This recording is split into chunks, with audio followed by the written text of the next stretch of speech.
आज कक्षा 10वीं की एनसीईआरटी का पहला टॉपिक, जैसे कि क्लास 9 की एनसीईआरटी हमने खत्म की थी। क्लास 9 की एनसीईआरटी में आखिरी टॉपिक जनसंख्या था, जिसे 2011 के अकॉर्डिंग हमने कवर किया है। मैं आप सभी लोगों को बता दूं कि क्लास 10 की एनसीईआरटी मेंस के नजर से बहुत इंपॉर्टेंट है, पीटी के नजर से थोड़ी सी कम फैक्ट उसमें मिल सकते हैं। मैं वो भी बताऊंगा कि कहां कहां पर ऑब्जेक्टिव के नजर से फैक्ट मिलेंगे, लेकिन मेंस के लिए इस एनसीईआरटी का पूरा किया जाना बहुत जरूरी है। और मैं गारंटी लेता हूं कि इस एनसीईआरटी के खत्म होने के बाद आप 2013 से 2019 का कोई भी मेंस उठाकर देख लेना, आपको 2 क्वेश्चन एज इट इज इसी एनसीईआरटी में से दिख जाएंगे। मेंस के क्वेश्चन बता रहा हूं मैं। अगर एक सिंपल सी बात मैं कहूं तो इस एनसीईआरटी में हम भारत की ही बात करेंगे। जो समकालीन भारत का दूसरा भाग है वो कक्षा 10वीं में एनसीईआरटी ने डाला है, क्योंकि पहला पार्ट क्लास 9 में हमने पढ़ा था। इस एनसीईआरटी को भी बिल्कुल उतनी ईमानदारी और उतनी शिद्दत से पढ़िए, क्योंकि ये एनसीईआरटी आपके कॉन्सेप्ट क्लियर करेगी। ये एनसीईआरटी भारत में मृदा से लेकर संसाधनों से लेकर भारत के विभिन्न परिवहन तंत्र के बारे में भी बातें बताएगी। 3 से 4 टॉपिक इसमें ऑब्जेक्टिव के नजर से बहुत इंपॉर्टेंट है, हम उस पर भी फोकस करेंगे। लेकिन हम पहले टॉपिक से स्टार्टिंग कर रहे हैं, और इन टॉपिकों का इंपॉर्टेंस दोनों ही एग्जामों में हम बहुत ज्यादा मानेंगे। जैसे कि नजदीक में अब एग्जाम आ रहा है, एग्जाम आपका बहुत नजदीक आ रहा है। हमारी 10वीं की एनसीईआरटी की शुरुआत है आज, हमारे 10वीं की एनसीईआरटी की शुरुआत है आज। मैं आपको बता दूं कि आपका जो एमपीपीएससी का एग्जाम आ रहा है, एमपीपीएससी का एग्जाम आ रहा है, या फिर यूपीपीएससी का जो एग्जाम आएगा, यूपीपीएससी का जो एग्जाम है, मैं आप लोगों को बता दूं कि पीसीएस के जो भी एग्जाम होते हैं वो सभी के सभी एग्जामों में भी ये एनसीईआरटी बहुत इंपॉर्टेंट है। तो क्योंकि अब आपकी एग्जामें बहुत नजदीक आ रही हैं, इसलिए इन एनसीईआरटीज को तो जितना ज्यादा हो सके आप रिवाइज करिएगा। कंटेम्पररी इंडिया पार्ट 2, क्योंकि क्लास 9 में हमने देखा था पार्ट 1। आप सभी लोगों को क्लासेस के बारे में पता होगा। जो हमारी क्लासेस डेली चलती है शाम को 4 बजे और 8 बजे, और बाकी एजुकेटर्स की क्लासेस भी आप देख सकते हैं। अगर हम बात करें तो स्पेशल क्लास आप लोग सभी लोग जरूर करिए, क्योंकि अब आपको यूपी का एग्जाम, एमपी का एग्जाम और कुछ स्टेट के एग्जाम तो देने हैं ही। लेकिन मैं आप लोगों को एक और इंपॉर्टेंट बात बता दूं कि अगर आप लोगों ने अभी भी अनअकैडमी प्लस सब्सक्राइब नहीं किया है, तो अब ये बेस्ट टाइम है जब आप बहुत ही कम समय में सब कुछ रिवाइज कर सकते हैं। यूपी की एग्जाम में 1 महीना बचा है और एमपी के एग्जाम में 2 महीने बचे हैं। अगर 1 और 2 महीने भी बचे हैं तो मैं आप लोगों को सजेशन दूंगा कि आप प्लस का सब्सक्रिप्शन ले लीजिए। फिर आप 1 महीने का ले, या 2 महीने, 3 महीने का ले, या फिर आप 12 महीने का ले, अगर यूपीएससी का भी टारगेट है तो। इस सब्सक्रिप्शन का बेनिफिट क्या मिलेगा कि सभी हमारी रिकॉर्डेड क्लासेस आपको मिल जाएगी, तो आपको रिवीजन करने के लिए कोई तनाव नहीं लेना है। मेरी क्लासेस को खाना खाते समय, आप कोई काम कर रहे हो, ट्रेवलिंग पर जा रहे हो, तब केवल सुनते चलो, आपका रिवीजन खुद ब खुद हो जाएगा। तो इस समय एक बढ़िया चांस है आपके पास कि आप कोई भी एग्जाम का प्रिपरेशन बहुत ही कम टाइम में रिवीजन के साथ करना चाहते हो, तो इसे जरूर करिएगा, इसे जरूर करिएगा। यूपीएससी का सब्सक्रिप्शन अगर आप लेते तो बेस्ट है, पर अगर आप यूपीएमपी का भी सब्सक्रिप्शन लेना चाह रहे हैं तो आप एमके लाइव रिफर कोड को जरूर यूज करिएगा। ये 10% आपको डिस्काउंट दिला देगा। लेकिन हमारी क्लासेस केवल तभी मिलेगी जब आप यूपीएससी का सब्सक्रिप्शन लेंगे। स्पेशल क्लास का मतलब होता है एक तरीके की डेमो क्लास भी कह सकते हैं। ज्योग्राफी की क्लासेस हमारी स्पेशल क्लास के रूप में हम ले रहे हैं। हमने स्पेशल क्लास के लिए अभी हीट बजट कवर कराया था। अब हम इसमें एटमॉस्फेरिक प्रेशर क्या होता है और प्रेशर बेल्ट किसे कहते हैं, इन क्लासेस को भी कवर करा रहे हैं। तो एटमॉस्फेरिक प्रेशर और प्रेशर बेल्ट पर हमारी क्लास होगी, आप उसे जरूर करिए, क्योंकि वो क्लासेस आपको बताएगी कैसे पीटी और मेंस में हम कंसेप्ट को कवर कर सकते हैं, कैसे हम नोट्स बना सकते हैं।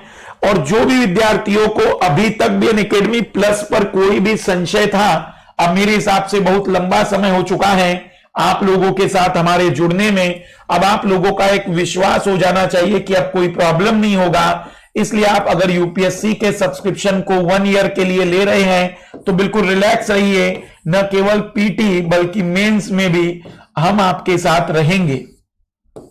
और मैं आपको बता दूं कि जीएस में लगभग सारे टॉपिक तो मैं कवर कराने वाला हूं। हिस्ट्री अभी हम हाथ नहीं लगाएंगे, लगभग सब कुछ हम कवर कराएंगे। तो स्ट्रेस मत लीजिए, कोई तनाव मत लीजिए, सारा विषय हम कवर कराएंगे। आपको इसी फीस में ऑप्शनल भी कवर करने को मिलेगा, टेस्ट सीरीज भी कवर करने को मिलेगा, और इसी फीस में आपको सारे एजुकेटर्स की क्लासेस और एनसीईआरटी भी कवर करने को मिलेगी। 40,000 रुपए का ये सब्सक्रिप्शन आपको केवल और केवल एमके लाइव यूज करने पर 36,000 में मिल जाएगा। और ये 36,000 में आप 1 ईयर में उन सारी बातों को अपने टाइम के अकॉर्डिंग कवर कर पाएंगे, जिसे ऑफलाइन में आपको केवल और केवल ऑफलाइन क्लासेस के अकॉर्डिंग ही कवर कर सकते थे। यहां पर आपको फ्रीडम मिलती है कि आप इन क्लासेस को कैसे और कितने टाइम में कवर करना चाहते हैं। जो विद्यार्थी आपके अड़ोस पड़ोस में यूपीएससी या किसी भी एग्जाम के प्रिपरेशन के लिए 2021, 22 या 23 का टारगेट लेकर बैठा है और वह व्यक्ति चाहता है कि ग्रेजुएशन के साथ तैयारी हो जाए, वह व्यक्ति चाहता है कि मिनिमम फीस में वह एक बेटर प्रिपरेशन कर सके, वो चाहता है कि वह 2 से 3 साल के अंदर यूपीएससी के लिए तैयार हो जाए, वो चाहता है कि बिल्कुल बेसिक और फाउंडेशन से स्टार्टिंग हो, तो आप लोग उन्हें सजेशन दीजिए कि 1 प्लस पर 2 साल के सब्सक्रिप्शन को प्रेफर करें, जो केवल और केवल MK live refer code use करने पर 57,600 में मिल जाएगा। आइए शुरुआत करते हैं हमारे क्लासेस की। मैं आप लोगों को रिपीट कर दूं कि अभी हमारा सीसेट का क्लास खत्म होने वाला है, तो एक आखिरी चांस है। अभी भी अगर आप सब्सक्रिप्शन करते हैं तो पूरा सीसेट तो आपको मिलेगा ही, हमारे पूरे रिकॉर्डेड क्लासेस भी मिलेंगे। और 8 दिसंबर से हम लोग इकोनॉमिक्स की क्लासेस को स्टार्ट करने वाले हैं। इकोनॉमिक्स की क्लासेस को स्टार्ट करेंगे बिल्कुल 0 से, बेसिक से लेकर हम जहां तक जाना चाहें वहां तक। तो आइए शुरुआत करते हैं आज के क्लासेस की। आज हमारा कक्षा 10वीं का पहला टॉपिक है। कक्षा 10वीं का हमारा पहला टॉपिक है संसाधन एवं विकास। संसाधन एवं विकास। संसाधन के बारे में मैंने आप लोगों को पढ़ाया था इसके पहले भी कक्षा 8वीं की किताब में, पर कक्षा 8वीं में जितना था हम अब उससे बहुत आगे पढ़ेंगे। संसाधन अगर 8वीं का पढ़ा है तो बहुत बढ़िया, अब हम उसमें कुछ एडिशन करने जा रहे हैं, जोड़ने जा रहे हैं, जो आपके कंटेंट को बहुत एनरिच कर देगा, बहुत ही बढ़ा देगा। इस टॉपिक को इसलिए मत पढ़िए कि केवल यह कक्षा 10वीं की एनसीईआरटी में है, बल्कि इसे इसलिए पढ़िए क्योंकि मेंस के आपके सिलेबस में एक एज इट इज टॉपिक के रूप में यूपीएससी ने संसाधन को पढ़ने का दबाव कहां है। तो आइए देखते हैं संसाधन के विषय पर। संसाधन की अगर हम बात करें तो वैसे संसाधन होते नहीं, बनाए जाते हैं। मानव से बड़ा कोई संसाधन नहीं होता है। संसाधन की अगर हम बात करें तो संसाधन वो सारी युक्तियां, वो संसाधन सारे पदार्थ हो सकते हैं जो मानव के उपयोग में आते हैं, फिर वो प्राकृतिक भी हो सकते हैं और वो मानव निर्मित भी। पर आइए एनसीईआरटी संसाधन के बारे में क्या कहती है। हमारे पर्यावरण में उपलब्ध प्रत्येक वस्तु जो हमारी आवश्यकताओं को पूरा करने में प्रयुक्त की जा सकती है और जिसको बनाने के लिए प्रौद्योगिकी उपलब्ध है, जो आर्थिक रूप से संभाव्य और सांस्कृतिक रूप से मान्य है, एक संसाधन होता है। इससे ज्यादा खूबसूरत परिभाषा कहीं पर भी नहीं होगी। मैं आपको बताता हूं कि संसाधन इसके अनुसार क्या होगा। अगर हम बात करें तो ये एनसीईआरटी कह रही है कि अगर आपको संसाधन समझना है, अगर आपको संसाधन समझना है तो संसाधन को आप कुछ इस तरीके से समझिए कि ऐसी कोई भी वस्तु जो आवश्यकता को पूरी कर सकती है। इसका मतलब उसकी आवश्यकता हो। अगर उसकी आवश्यकता नहीं तो वो आपके लिए कभी संसाधन हो ही नहीं सकता है। जैसे आज से 2000 साल पहले या आज से 200-250 साल पहले पेट्रोल और डीजल की हमें कोई आवश्यकता नहीं थी, तो वो हमारे लिए संसाधन नहीं था। तो आवश्यकता हम कहेंगे कि आवश्यकता यहां पर हम संसाधन के रूप में कहेंगे।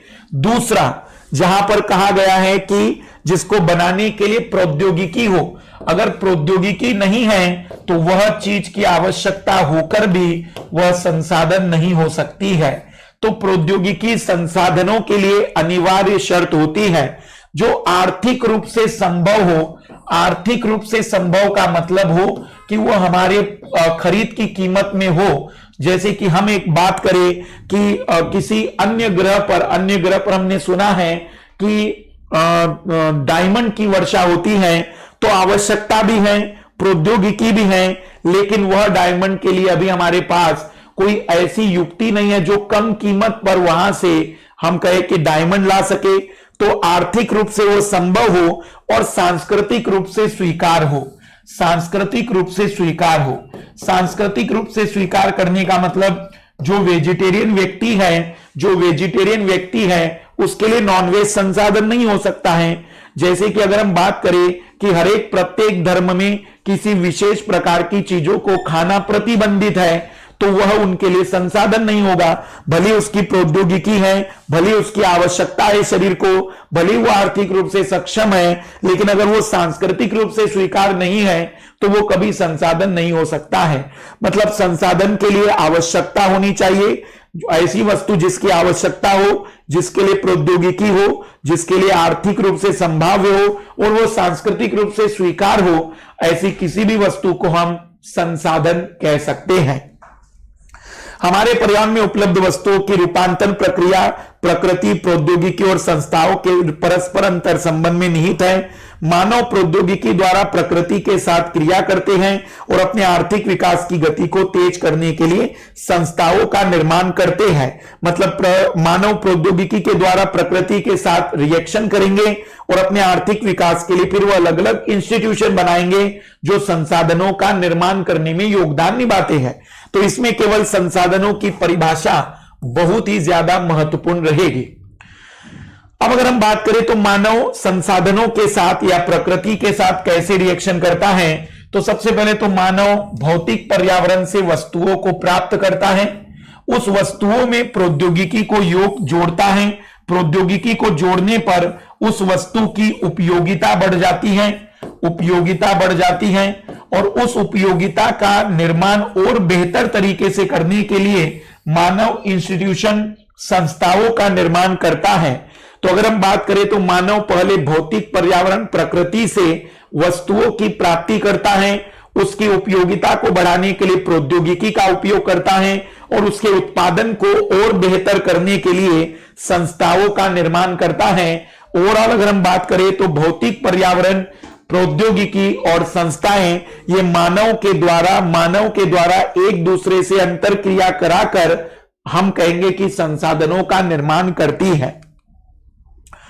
क्या आप भी अन्य बहुत से लोगों की तरह संसाधन को प्राकृतिक उपहार समझते हैं? तो ऐसा नहीं है, यह प्रकृति का उपहार नहीं है। क्यों? क्योंकि संसाधन मानवीय क्रियाओं का परिणाम है। प्रकृति में हजारों लाखों सालों से ही धातुएं छिपी हुई थी, पर डायनासोर उन धातुओं का उपयोग नहीं कर पाया। प्रकृति में हजारों वर्षों से ही हम कहेंगे कि ईंधन छिपे हुए थे, लेकिन वह मानव से पहले किसी ने उपयोग नहीं किया। तो यह मानवीय प्रक्रियाओं का परिणाम है, न कि पूर्ण रूप से प्राकृतिक उपहार। मानव स्वयं संसाधनों का महत्वपूर्ण हिस्सा है। वे पर्यावरण में पाए जाने वाले पदार्थों को संसाधन में परिवर्तित करता है और उन्हें उपयोग करता है। तो वह संसाधन बनाता है, मतलब प्रकृति संसाधन प्रदान कर सकती है, लेकिन प्रकृति वस्तुएं प्रदान कर सकती है, लेकिन वस्तुओं को संसाधन में रूपांतरित करने का ये जो कार्य है, ये केवल और केवल एक मानव ही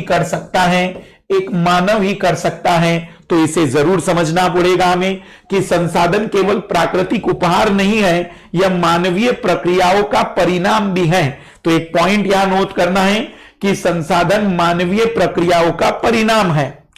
इन संसाधनों का जो वर्गीकरण है मैंने कक्षा 8 के एनसीईआरटी में भी करवाया था, यहां पर मैं फिर से कर रहा हूं। यहां पर हम फिर से उसे अब और भी डिटेल में समझने की कोशिश करेंगे। प्रकृति में जो संसाधन मिलते हैं उन्हें 4 आधारों पर वर्गीकृत करते हैं कि उनकी उत्पत्ति कैसी हुई है। जैसे कि उत्पत्ति के आधार पर क्या वो जीवों से मिले हैं, जैसे अंडे, जैसे कि मांस, जैसे कि ऊन, जैसे कि रेशम, जैसे कि शहद। हम कहेंगे कि यह जैविक संसाधनों में रहेंगे। और हो सकता है कि अजैविक संसाधनों, धातु हो, खनिज हो, ईंधन हो, तो यह अजैविक संसाधन है जो हमें अजैविक चीजों से प्राप्त होते हैं। समाप्यता के आधार का मतलब हुआ कि क्या वह कभी खत्म होंगे या वो कभी खत्म नहीं होंगे। वास्तव में संसाधन कभी खत्म नहीं होता।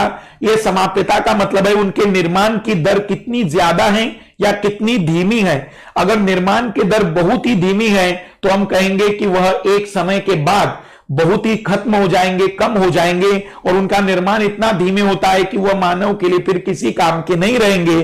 तो उसके आधार पर नवीकरणीय योग्य और अनवीकरणीय योग्य।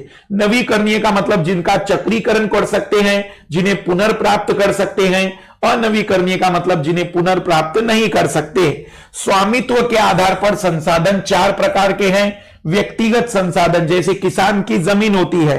सामुदायिक संसाधन जैसे कि ग्राम पंचायत से लेकर सामुदायिक भूमि होती है। राष्ट्रीय संसाधन जैसे कि नेशनल हाईवे, ट्रेन, हम इन्हें राष्ट्रीय संसाधन कहेंगे।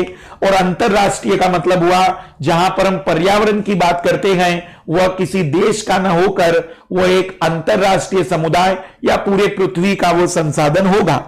विकास के आधार पर कुछ ऐसे संसाधन होते हैं जिनका अभी विकास नहीं हुआ है पर ये भविष्य में विकसित किए जा सकते हैं। जो वर्तमान में विकसित किए गए हैं वो विकसित भंडार हैं। और संचित का मतलब है कि हो सकता है कि आने वाले समय में वह भी संसाधन बन सकते हैं, क्योंकि अभी उनके बारे में डिटेल में कोई जानकारी नहीं है। संभाव में प्रौद्योगिकी नहीं है, संचित में जानकारी नहीं है, और विकसित में जो वर्तमान में उपस्थित है। वैसे संसाधनों का एक और वर्गीकरण किया जाता है, प्राकृतिक और मानव। क्योंकि प्रकृति से प्राप्त होने वाले संसाधन की बात अगर हम करें, और मानव भी तो एक संसाधन है, तो मानव के भी संसाधन होते हैं। तो संसाधनों का एक और विशेष वर्गीकरण हम देख रहे हैं इस एनसीईआरटी के अकॉर्डिंग, जो मानव और प्रकृति के आधार पर है।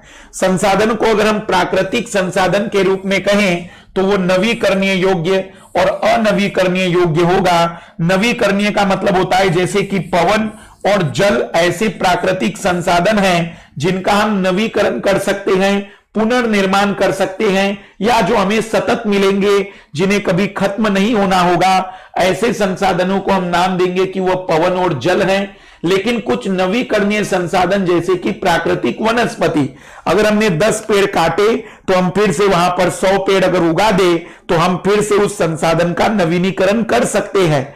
अगर हम बात करें तो याद रखना है आप लोगों को, प्राकृतिक वनस्पति और वन्य जीव नवीकरणीय संसाधन हैं, लेकिन प्राकृतिक प्रजाति एक नवीकरणीय संसाधन नहीं है। मेरी बात ध्यान से सुनना, थोड़ा सा बारीकी वाली बात है, थोड़ी गहराई वाली बात है। कई लोगों के मस्तिष्क की सीमाओं का उल्लंघन हो सकता है, पर मेरी बात पर ध्यान देना। अगर 4 पेड़ काटे तो 4 पेड़ आप लगा सकते हैं। 4 जानवर मारे, जैसे 4 बकरे काट दिए, 4 मुर्गियां मार दी, तो आपने 100 मुर्गियां खड़ी कर दी। लेकिन प्रजाति अगर खत्म हो गई तो फिर वो नवीकरणीय नहीं है। प्रजाति जो किसी भी जीव को, जैसे घोड़ा है, अगर पृथ्वी के सारे घोड़े खत्म कर दिए जाए तो फिर आप फिर से घोड़ा पैदा नहीं कर सकते हैं। तो कोई भी जैविक प्रजाति नवीकरणीय संसाधन नहीं है, लेकिन कोई जीव नवीकरणीय संसाधन है। प्रजाति नवीकरणीय नहीं होता। जैसे मानव एक प्रजाति है, लेकिन मैं एक जीव हूं तो मैं नवीकरणीय हूं, मेरे जैसे कई लोग आ सकते हैं। लेकिन मैं अगर बात करूं कि मानव की प्रजाति खत्म हो गई तो फिर उसे फिर से नहीं लाया जा सकता है। तो याद रखना, प्रजाति अनवीकरणीय संसाधन है, लेकिन एक जीव, हम प्राकृतिक या वन्य जीव कहें, वह नवीकरणीय संसाधन होगा। अनवीकरणीय संसाधन 2 प्रकार के होते हैं। अनवीकरणीय का मतलब हुआ कि जिन्हें आप बना नहीं सकते हैं, हां, लेकिन जिनका पुनर्चक्रीकरण कर सकते हैं। पुनर्चक्रीकरण का मतलब हुआ कि आपने धातु से पहले कार बनाई, उसी धातु से फिर आपने टेबल बनाया, उसी धातु से दरवाजा बनाया, तो हम कहेंगे पुनर्चक्रीकरण। और कुछ तो ऐसे हैं कि जो एक बार यूज हुए तो फिर वो अगली बार यूज नहीं होते हैं। तो याद रखना, अनवीकरणीय योग्य जो संसाधन हैं वो पुनर्चक्रीय और अचक्रीय प्रकार के हैं। ये नवीकरणीय का मतलब ये असमाप्य है, इन्हें हम निर्मित कर सकते हैं। मैं 4 मुर्गियां अगर इस पृथ्वी पर थी तो उन्हें 100 मुर्गियों में बदल सकता हूं, पर अगर मैं 4 किलो धातु इस प्रकृति पर थी तो मैं उन्हें 10 किलो या 100 किलो धातु में नहीं बदल सकता, क्योंकि मैं धातु बना नहीं सकता हूं, मैं धातु को प्राप्त कर सकता हूं, शुद्धिकरण कर सकता हूं, इसलिए वो पुनर्चक्रीय हुई और यह बनाई जा सकती है, इनका निर्माण किया जा सकता है, इन्हें बढ़ाया जा सकता है, तो ये नवीकरणीय है। अनवीकरणीय में चक्रीय जैसे धातु और अचक्रीय जैसे कि जीवाश्म ईंधन।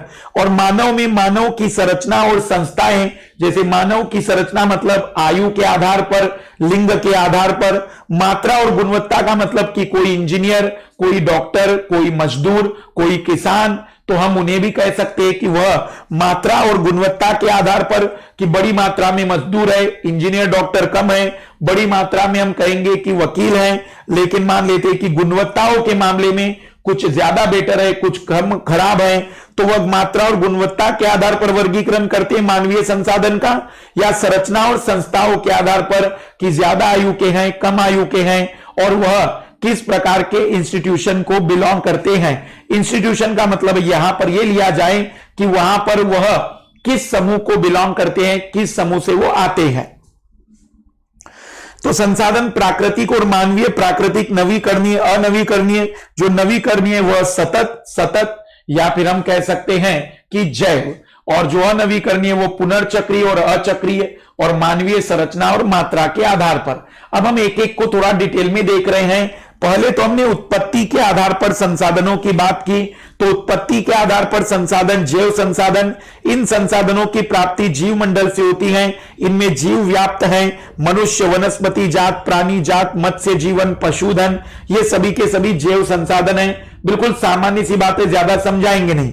अजैव संसाधन जो निर्जीव वस्तुओं से बने हैं, जैसे कि चट्टाने और धातुएं, जैसे कि चट्टाने और धातुएं, ईंधन, तो हम इन्हें कहेंगे कि वो अजैव संसाधन में रहेंगे। बिल्कुल सामान्य सी बात है।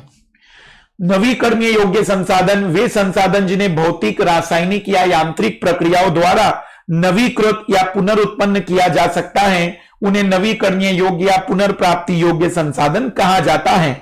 जैसे कि सौर ऊर्जा, पवन ऊर्जा, जल, वन और वन्य जीव, इन्हें सभी को हम नवीकरणीय संसाधन कहेंगे। नवीकरणीय संसाधन कहेंगे क्योंकि हम उन्हें पुनर्प्राप्त कर सकते हैं, उन्हें पुनर्प्राप्त कर सकते हैं, उन्हें बढ़ा सकते हैं, उन्हें बढ़ा सकते हैं, उन्हें पैदा कर सकते हैं, उन्हें पैदा कर सकते हैं। इन संसाधनों को सतत अथवा प्रवाह संसाधन में विभाजित किया जाता है। तो याद रखना, इन्हें सतत संसाधन भी कहते हैं, सतत संसाधन भी कहते हैं नवीकरणीय वालों को। अनवीकरणीय योग्य इन संसाधनों का विकास एक लंबे भूवैज्ञानिक अंतराल से होता है, मतलब बनने की दर बहुत धीमी है। खनिज और जीवाश्म ईंधन इस प्रकार के संसाधन के उदाहरण हैं। इन्हें बनने में लाखों वर्ष लग जाते हैं। इनमें से कुछ संसाधन जैसे धातु पुनर्चक्रीय होते हैं, जिनका हम कई बार उपयोग कर सकते हैं, और तो जीवाश्म ईंधन जिनका हम केवल एक बार ही उपयोग कर सकते हैं, उसके बाद ये खत्म हो जाते हैं। तो अनवीकरणीय योग्य का संसाधन का मतलब हुआ जिन्हें हम निर्मित नहीं कर सकते हैं, जिन्हें हम निर्मित नहीं कर सकते हैं, जिन्हें हम बढ़ा नहीं सकते हैं, जिन्हें हम बढ़ा नहीं सकते हैं, जो पहले हजारों साल पहले से जितने थे आज भी उतने ही हैं। फिर स्वामित्व के आधार पर व्यक्तिगत संसाधन। व्यक्तिगत संसाधन का मतलब जिन पर व्यक्तियों का स्वामित्व होगा। बहुत से किसानों के पास सरकार द्वारा आवंटित भूमि होती है, जिसके बदले में वो सरकार को लगान चुकाते हैं। गांव में बहुत से लोग भूमि के स्वामी भी होते हैं, बहुत से लोग भूमिहीन होते हैं। शहरों में लोगों के पास भूखंड, घरों और अन्य जायदाद के मालिक होते हैं। बाग, चारागाह, तालाब, कुओं का जल आदि संसाधनों के निजी स्वामित्व के उदाहरण भी हो सकते हैं। लोगों के बाग होते हैं, तालाब होते हैं, कुएं होते हैं, तो ये व्यक्तिगत संसाधन है, कोई जटिल बात नहीं है इसमें भी। सामुदायिक संसाधन जो समुदाय के द्वारा, जो कई लोगों के हिस्सेदारी में आते हैं। जब 100 लोग मिलकर कोई चीज खरीदे तो हम उसे कहेंगे कि वो सामुदायिक हो गया, क्योंकि एक से ज्यादा लोग आ गए। जैसे गांव की शामिलात भूमि, जिसमें चारण भूमि है, शमशान भूमि है, तालाब है, इन भूमियों को हम कहेंगे कि इस पर सभी का अधिकार है, गांव के लोगों का। नगरीय क्षेत्र में सार्वजनिक पार्क, पिकनिक के स्थल, खेल के मैदान, यहां पर हम कहेंगे कि वो सभी के अधिकार में शामिल होंगे। राष्ट्रीय संसाधन, तकनीकी तौर पर देश में पाए जाने वाले सारे संसाधन राष्ट्रीय हैं। वैसे तो निजी और सामुदायिक सब कुछ राष्ट्रीय हैं।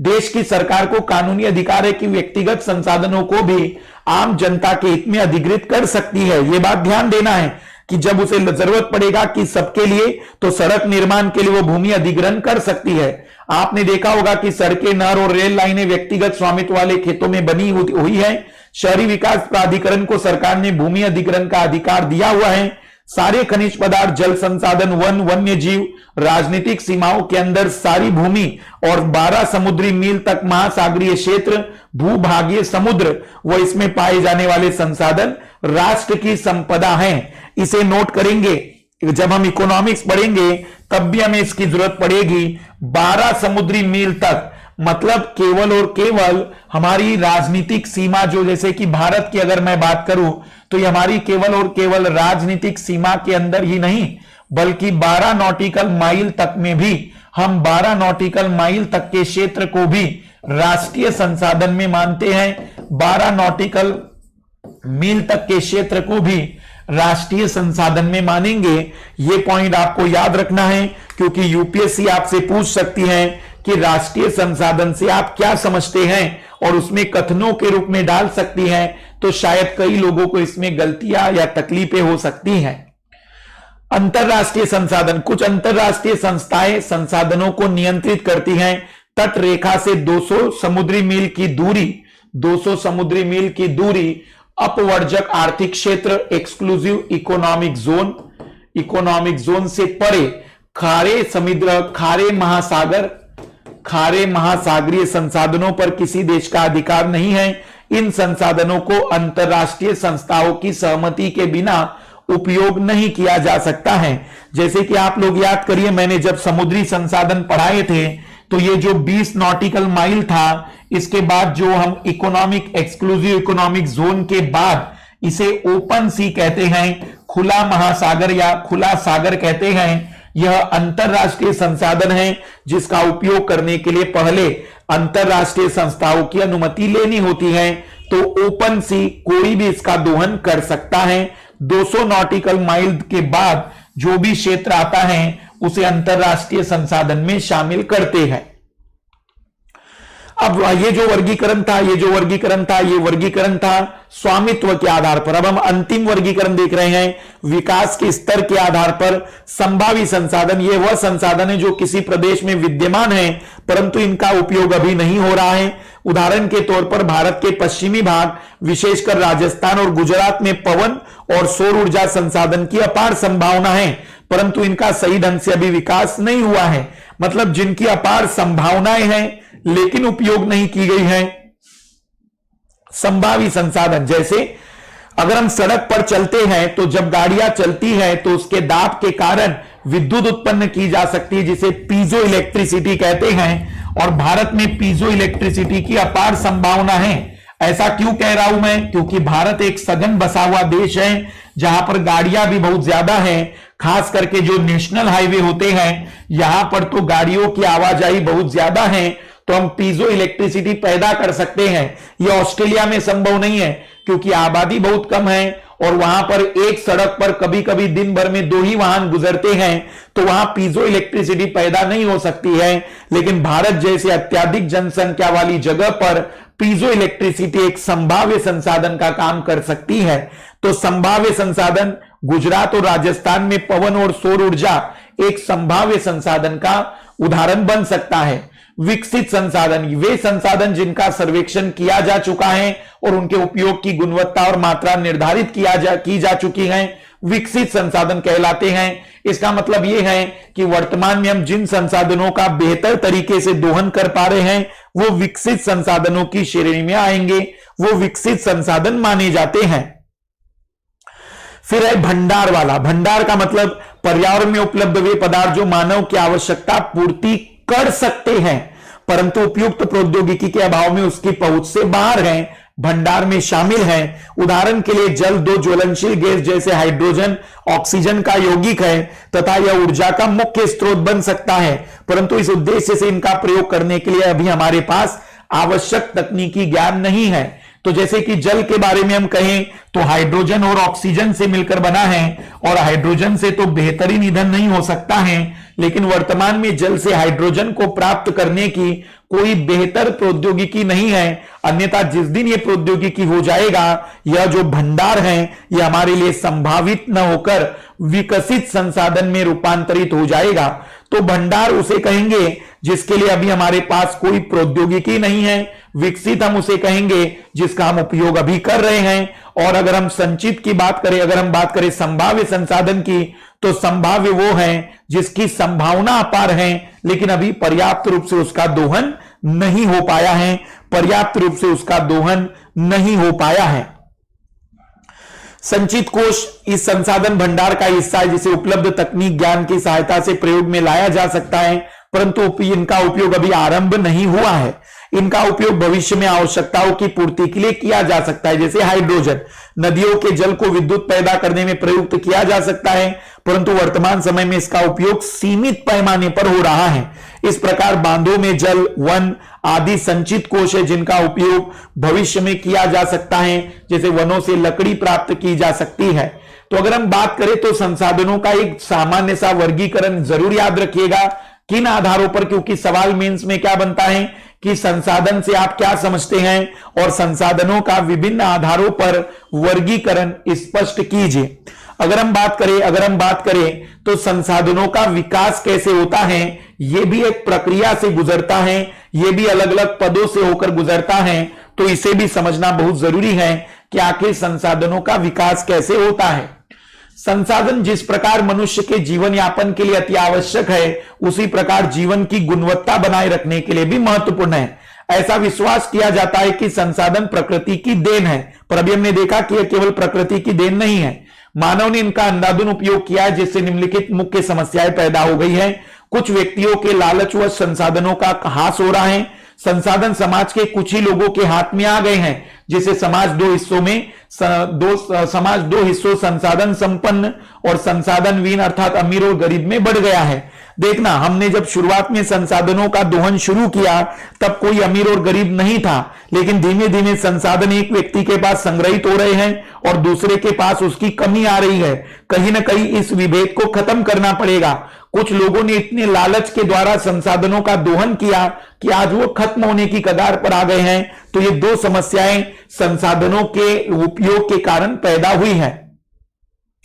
संसाधन के अंधाधुन शोषण से वैश्विक पारिस्थितिकी संकट पैदा हो गए हैं, जैसे भूमंडलीय तापन, ओजोन परत का क्षरण, पर्यावरण प्रदूषण और भूमि निम्नीकरण। ये चारों समस्याएं संसाधनों के दोहन से उत्पन्न हुई है। मानव जीवन की गुणवत्ता और विश्व शांति बनाए रखने के लिए संसाधन का समाज में न्याय संगत बंटवारा आवश्यक होगा। यदि कुछ ही व्यक्तियों तथा देशों द्वारा संसाधन का वर्तमान दोहन जारी रहता है तो हमारी पृथ्वी का भविष्य खतरे में पड़ सकता है, क्योंकि एक समय के बाद बहुत ज्यादा एक प्रभुत्वशाली होगा, एक बहुत ज्यादा कमजोर देश हो जाएगा, और यही कमजोर और प्रभुत्वशाली देश के मध्य में कई प्रकार की अशांति वाले कारक जन्म ले सकते हैं।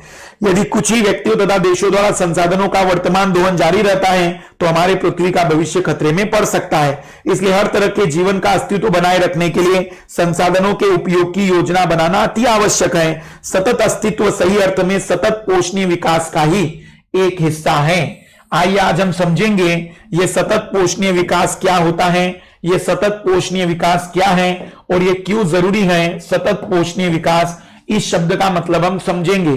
क्या आप समस्या समझ पा रहे हैं? संसाधनों के दोहन के कारण या संसाधनों के उपयोग के कारण कुछ समय के बाद अब तीन समस्याएं देखने में आ रही है। एक तो संसाधन सीमित है तो खत्म हो रहे हैं, दूसरा संसाधन कुछ लोगों के पास संग्रहित हो गए हैं, तीसरा कुछ लोगों के पास संसाधन बहुत ही कम बच गए हैं, तीसरा संसाधनों के अत्यधिक दोहन के कारण यहां पर हम ये कह सकते हैं, संसाधनों के अत्यधिक दोहन के कारण यहां पर हम ये कह सकते हैं कि पर्यावरणीय समस्याओं का जन्म हो रहा है।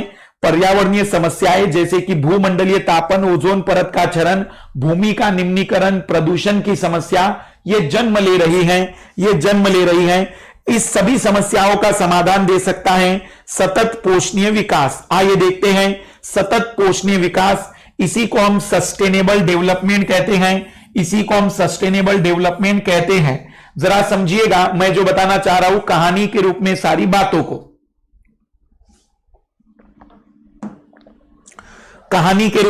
बातों को, इस दुनिया में जब अर्थशास्त्रियों का जन्म हुआ तो अर्थशास्त्रियों ने सबसे पहली कल्पना पेश की वृद्धि की।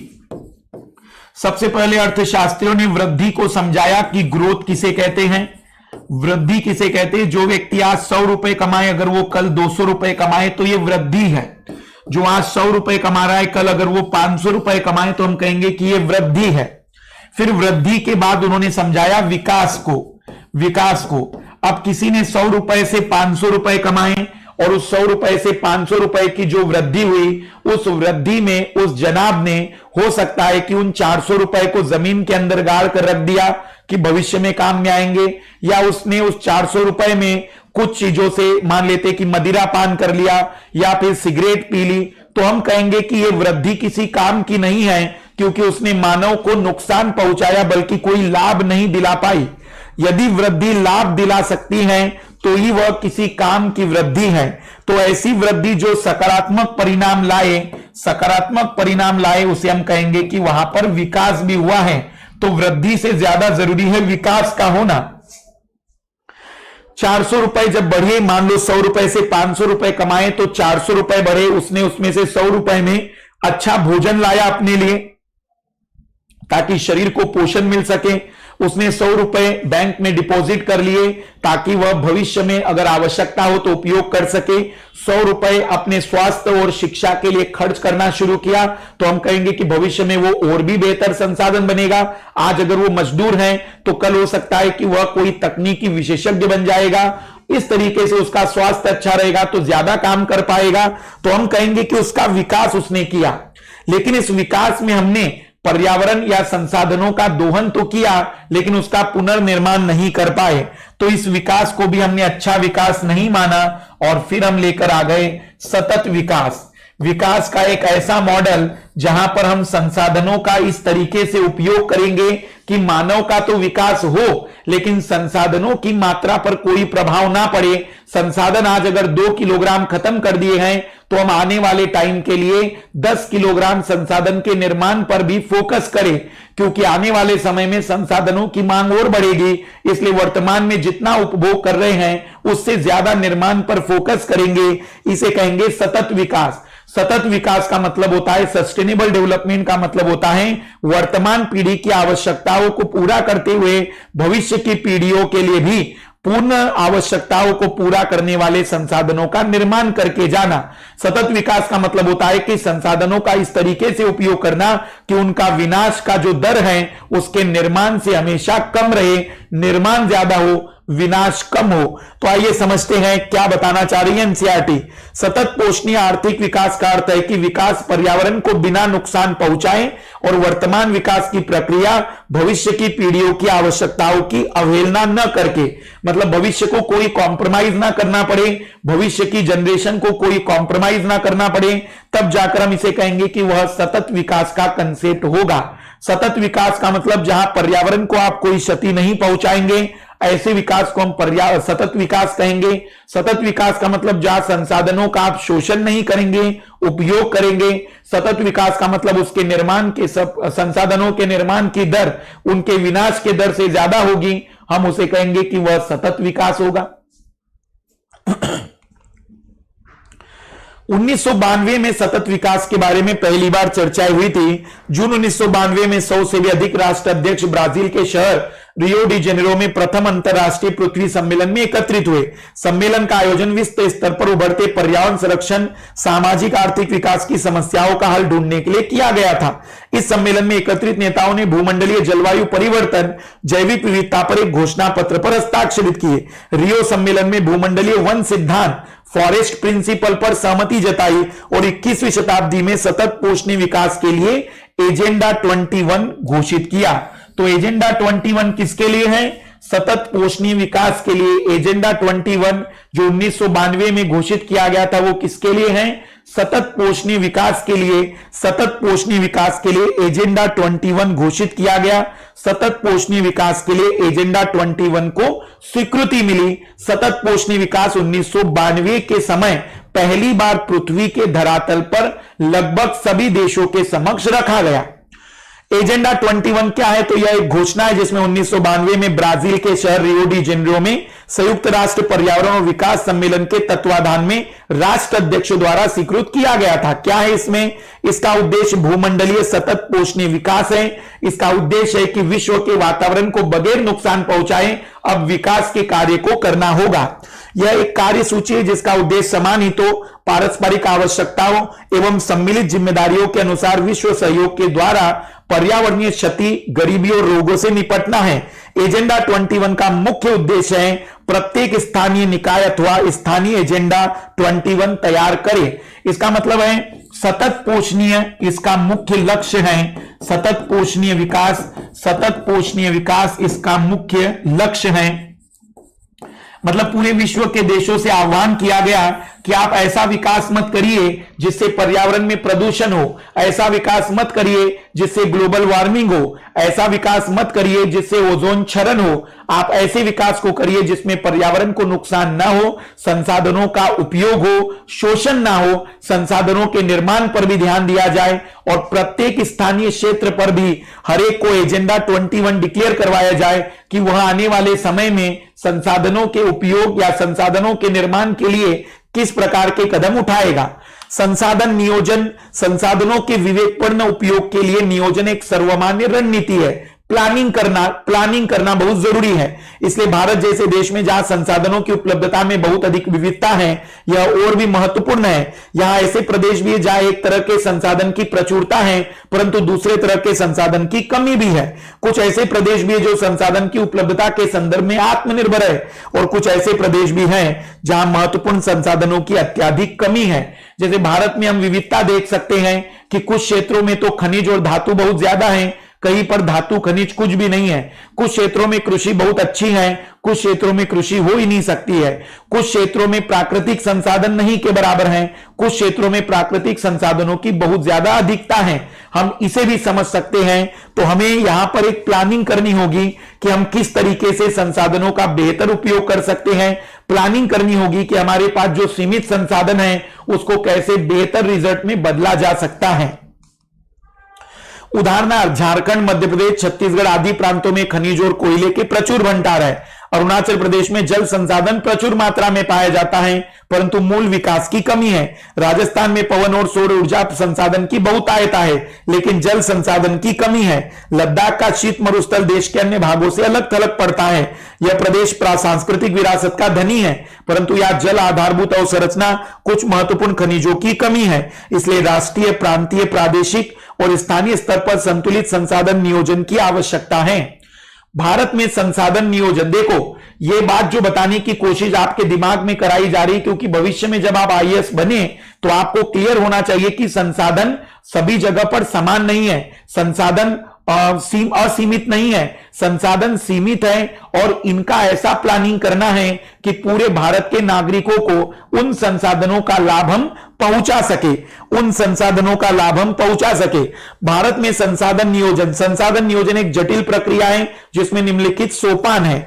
देश के विभिन्न प्रदेशों में संसाधन की पहचान कर उसकी तालिका बनाना, इस कार्य क्षेत्र में क्षेत्रीय सर्वेक्षण मानचित्र बनाना, संसाधनों का गुणात्मक और मात्रात्मक अनुमान लगाना और मापन करना। आपको भी प्लानिंग करनी होती है तो आप लोग क्या करते हैं? सबसे पहले तो टाइम बताएंगे कि आपके पास कितना टाइम है तैयारी का, फिर आप देखेंगे कि किस टाइम पर आप क्या कवर कराएंगे। वैसे ही प्लानिंग में भी, संसाधनों की प्लानिंग में भी सबसे पहले हम तैयार करते हैं कि भारत के पास कौन कौन से संसाधन है, कितने संसाधन हैं, उनका वितरण कहां पर है, उनका एक मैपिंग तैयार करेंगे ताकि पहले तो हमें आइडिया लग जाए कि भारत के पास कुल कितने संसाधन हैं। फिर दूसरा, संसाधन विकास योजनाएं लागू करने के लिए उपयुक्त प्रौद्योगिकी, कौशल और संस्थागत नियोजन ढांचा तैयार करना। फिर हमें जो संसाधन मिले हैं क्या उसके लिए हमारे पास बहुत उन्नत प्रौद्योगिकी है कि बाहर से मांगनी पड़ेगी, या फिर उसके लिए हमारे पास बेहतर मानव संसाधन है, या फिर उसे प्रशिक्षित करना पड़ेगा, या फिर उसके लिए हमारे पास इंस्टीट्यूशन है या नहीं है, इस पर ध्यान देना होगा। संसाधन विकास योजनाएं और राष्ट्रीय विकास योजनाओं में समन्वय स्थापित करना, ताकि फिर हम संसाधन और राष्ट्र का विकास दोनों एक साथ कर सके। एक तरफ संसाधन भी बढ़ते चले जाए और दूसरी तरफ राष्ट्र का विकास भी हो।